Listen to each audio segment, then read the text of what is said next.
Looking at the monarchs who have been dubbed the Great, it is easy to become desensitized by its overuse.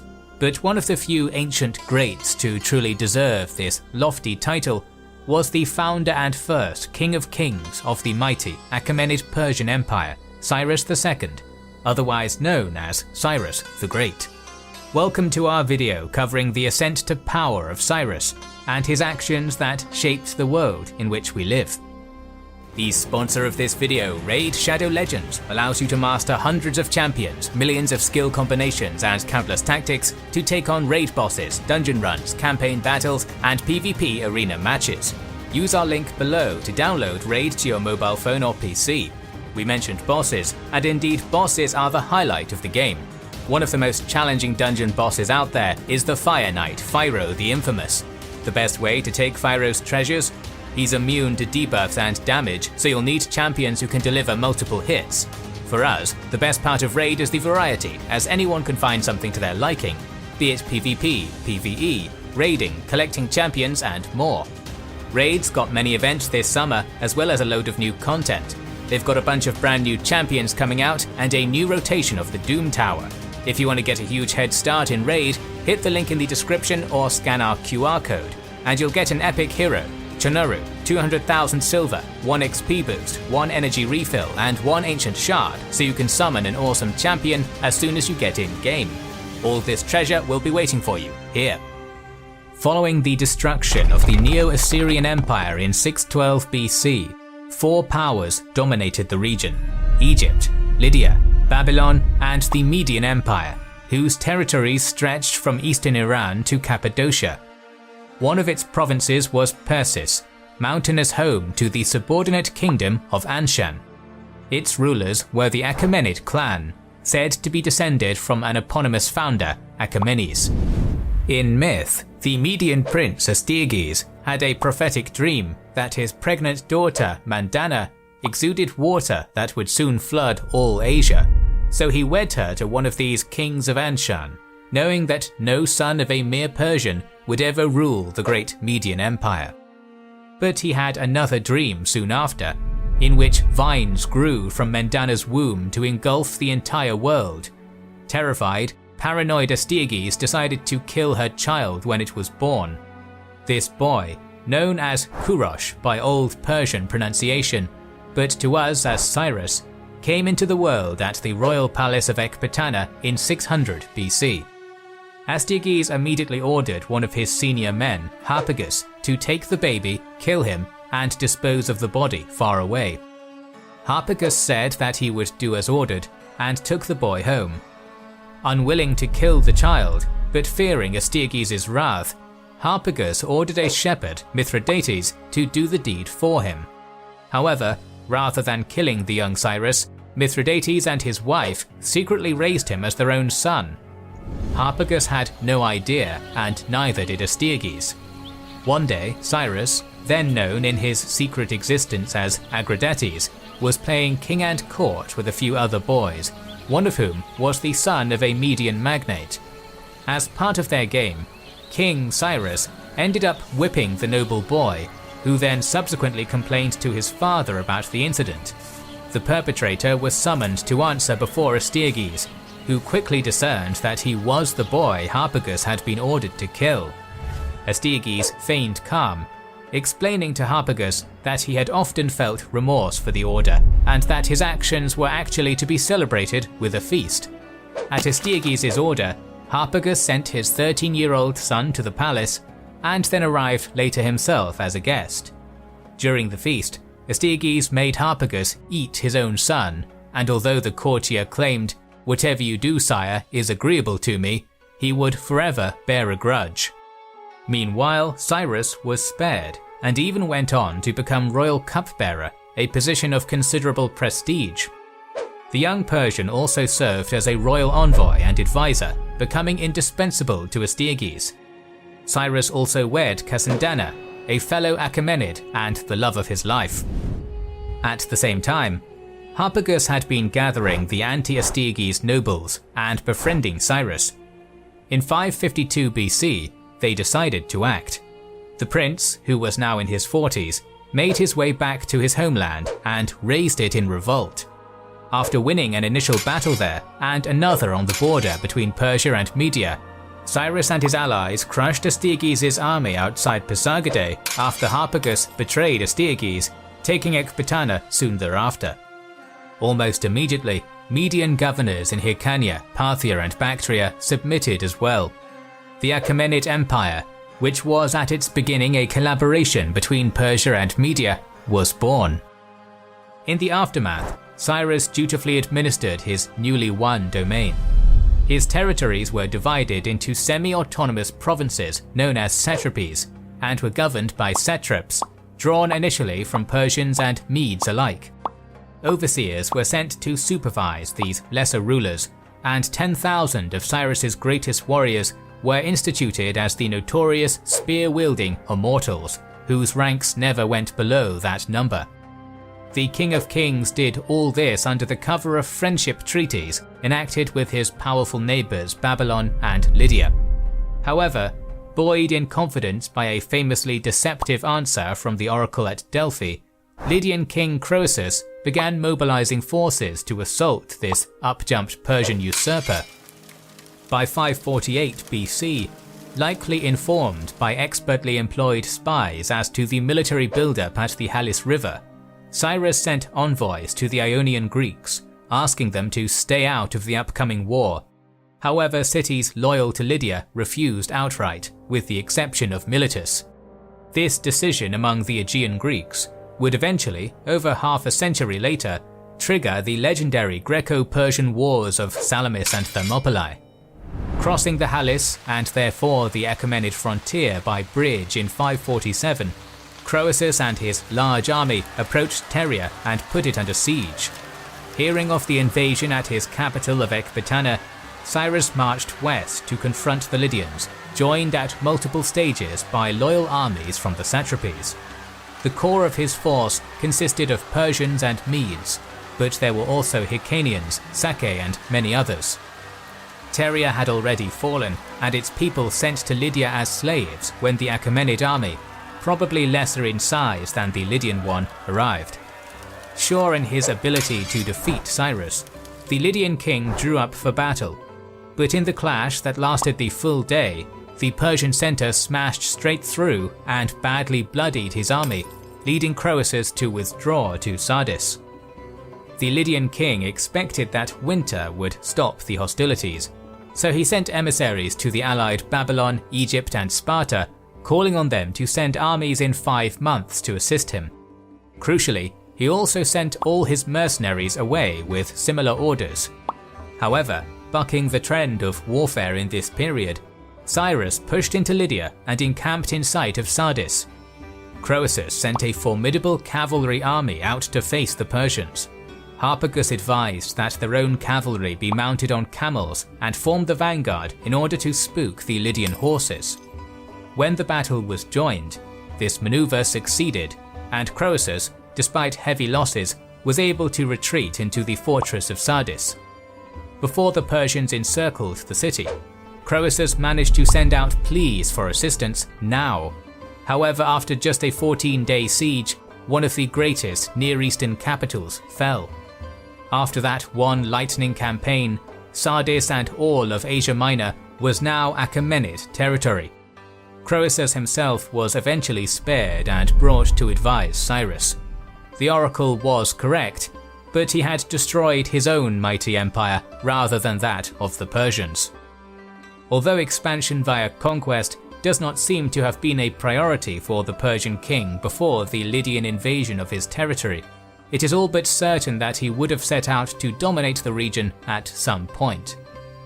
Following the annexation of Croesus' kingdom, Cyrus and his generals set about creating a great new capital at Pasargadae, in addition to subduing resistance in peripheral territories such as Bactria and Urartu. By 542 BC, Cyrus's attention was focused on another great power ripe for conquest, the so-called Neo-Babylonian Empire. Far from the good old days of Nebuchadnezzar II, the current Babylonian king, Nabonidus, wasn't a good ruler.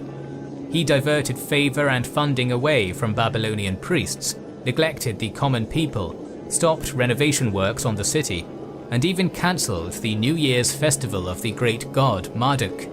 Discontent was rife, and loyalty to the king and his son Belshazzar was at an all-time low, and Cyrus was all too aware of this state of affairs. Persian infiltrators began spreading word throughout Nabonidus' empire that Cyrus intended to restore Marduk's supremacy in Babylon. In 540, sensing that the time was right, Cyrus dispatched his army to seize Babylon-dominated Elam with the help of a native revolt. This blow brought Nabonidus back from his retirement and to Babylon, where he took control of the army. Notoriously, he seized the sacred statues of his many domains in order to ensure their obedience. The next year, Cyrus and his increasingly powerful army marched south to invade the Babylonian Empire, but he would do it as a liberator. However, their progress was blocked for weeks by a swollen tributary of the Tigris River just north of Opis. Although the obstacle was overcome by Persian troops digging many channels around the river to divert its course, this delay allowed Nabonidus to assemble a large army and advance north. The king himself, however, remained ensconced at Sippar, while General Gabara conducted the war. The battle took place in the last days of September near Opis. What we do know is that Cyrus's forces, fighting under the gold and red Shabaz standard, won yet another crushing victory. Opis was plundered, while Gabara surrendered, earning a place in the Persian hierarchy. Nabonidus went south by river. Rather than facing another hostile army in the field, Cyrus instead arrived with his vast host outside the massive, sprawling city of Babylon to find Nabonidus' armies bivouacked inside, braced for an extensive siege. It would, even to the indomitable Cyrus, have been a truly daunting sight. Its defences included multiple layers of moat, the great Euphrates River itself, and two colossal walls, inner and outer, 80 feet high or more, stretching for 15 miles around the city's near triangular circumference. Tidy grid-patterned districts were crisscrossed with streets and occupied by grand-scale residences, temples, palaces, and, most sturdy of all, the great citadel of the Royal Guard next to the Ishtar Gate. As he usually did, King Cyrus called together his advisors for a council of war immediately upon arrival, and debated upon how to best gain the city. A full-scale assault, they decided, would result in massive casualties, so they decided on a complex strategy relying on subtlety, intelligence, and timing. First, to maintain the illusion of a conventional siege, the Achaemenid king split his army in two, stationing one on the eastern bank of the Euphrates, where the river entered Babylon in the north, and the other downstream, where the river left it. Cyrus himself took every non-combatant, including servants, slaves, and attendants, north, arriving soon thereafter at a basin, which had been excavated years earlier to temporarily redirect the river. Putting his men to work for a similar end, Cyrus had a wide channel dug from the disused basin to the river, and chopped giant palm trees down to act as levees to redirect the water. When the earth was removed, a great portion of the Euphrates' flow was diverted into the basin rather than flowing towards Babylon. While Xenophon informs us that the water level before this ingenious work was over 2 men deep, Herodotus states that after, the Euphrates was only waist deep. The impassable river was now a viable entry route into the city.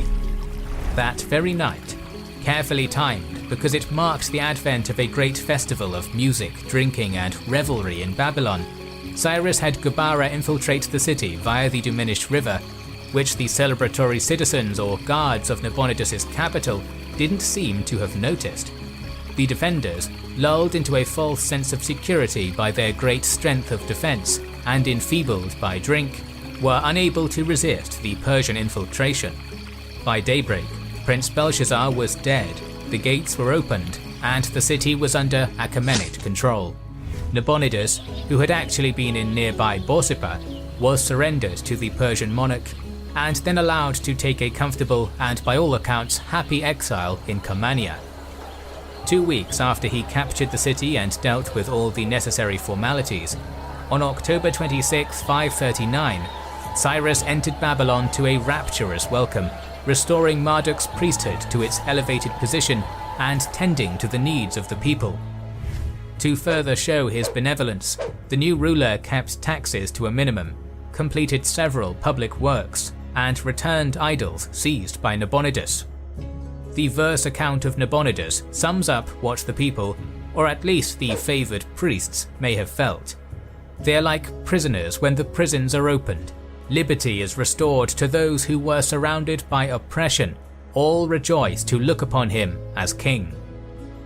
In a famous act that would gain him unabashed plaudits within the pages of the Hebrew Bible, Cyrus the Great returned thousands of Jews who had previously been deported as part of Nebuchadnezzar's so-called Babylonian exile to Jerusalem. Not only did he restore Jews to their homeland, but it's also said that Cyrus ordered the construction and state funding of what eventually became Jerusalem's Second Temple. For this generosity, he was the only foreigner ever to be named a Messiah in the Jewish religion. Without this, it's possible that Judaism would have died out, while Christianity and Islam might never have existed at all. Following the Persian annexation of Babylon and its rich empire, the only possible rival remaining to Cyrus was Egypt, but that particular issue of imperial expansion would wait until after the founder's death. There is a gap in the ancient sources after about 539, during which the great king probably administered his provinces, stabilized the empire, and laid down building blocks that would provide a strong foundation for centuries of prosperous rule. Xenophon tells us that when the king wasn't out on campaign with the army, he would reside for 7 months of the year in Babylon, where there was a warm and sunny climate. When spring came, Cyrus moved to Susa for 3 months, and in summer climbed to Ecbatana in the Median Highlands, where the cooler climate was more tolerable. He would only visit Pasargadae 7 times during his reign, while Persepolis was a later construction. The famine in our sources ends with the multifaceted and intensely debated matter of Cyrus the Great's death. Soldier historian Xenophon, writing over a century later, believed that the first Persian king died in his bed, while the Greek physician Ctesias claimed Cyrus's death was due to wounds received in battle. Herodotus, however, tells us undoubtedly the most fantastic and epic tale of how the first King of Kings came to an end. In the late autumn of 530 BC, with his new hegemonic empire organized and set to rights, Cyrus took his army to confront a deadly new foe. After a long march across Iran, the Persian force came to the northeastern steppe frontier of the empire, in what is today Kazakhstan and Uzbekistan. There, a ferocious Scythian tribe, known as the Massagetæ, were gathering a massive army of both infantry and the famous nomadic cavalry. Arriving in the vicinity of the Araxes River, where the Massagetæ were located at the time, Cyrus, who seemed to have become arrogant from all his successes, was informed that the previous chieftain of this bothersome people was dead. In his place ruled the daunting Amazon-esque Scythian queen, known to us as Tomiris. Cyrus readied his forces, but also dispatched an offer of marriage to the queen in hopes of a diplomatic conquest. This was swiftly rebuffed. The savvy queen knew that Cyrus only had an eye for her domain rather than her. While the Persians were in the process of constructing a pontoon over the Araxes, messengers arrived from Tomiris bearing an offer of her own. "Cease, King of the Medes, from that on which you are intent, for you cannot know if the completion of this work will be to your advantage. Cease, and be king of your own country, and be patient to see us ruling those whom we rule." Having made this brazen decree, Tomiris decreed that the bridge was unnecessary. Either she would retreat 3 days from the river and willingly fight the Persians there on open ground, or the Persians could let the Massagetæ cross instead, whichever was to their liking. Gathering his advisors, all but one of them recommended that Cyrus withdraw and then break Tomiris against the river. The one dissenter was Croesus, deposed king of the Lydians, who counseled the Achaemenid ruler to cross onto the far side. Cyrus took his advice and did just that. Then, after setting up a luxurious camp and then feigning a retreat, the Persians lured a third of the Massagetae army, who feasted and drank the spoils. Then this force, led by Tomarus' son, was set upon by the whole Persian army and destroyed. Tomarus' son killed himself, and his mother swore to avenge him by giving Cyrus the blood he clearly desired. On December 4th, 530 BC, the armies of Cyrus and Tomarus clashed. At long range, the nomads and their Persian foes were evenly matched, both peoples being brilliant archers. However, when the Massagetae got in close, their heavy bronze armor and brutal battle axes ripped the Achaemenid army to ribbons. Almost all of it was annihilated, and Cyrus was killed, either on the field or from his wounds a few days later. Tomarus fulfilled her vow by finding the Persian king's head and drenching it in blood from an animal skin. Somehow, by negotiation or daring deed which we know nothing about, Cyrus's remains came to rest at the tomb of Cyrus in Pasargadae, a remnant of the ancient world that still exists more or less intact to this day. At the time of Alexander's conquest 200 years later, there was an inscription on the tomb that read, "I am Cyrus, son of Cambyses, who founded the Empire of Persia and ruled over Asia. Do not grudge me my monument." More videos on the history of Iran are on the way, so make sure you are subscribed and have pressed the bell button to see the next video in the series. Please consider liking, commenting and sharing, it helps immensely.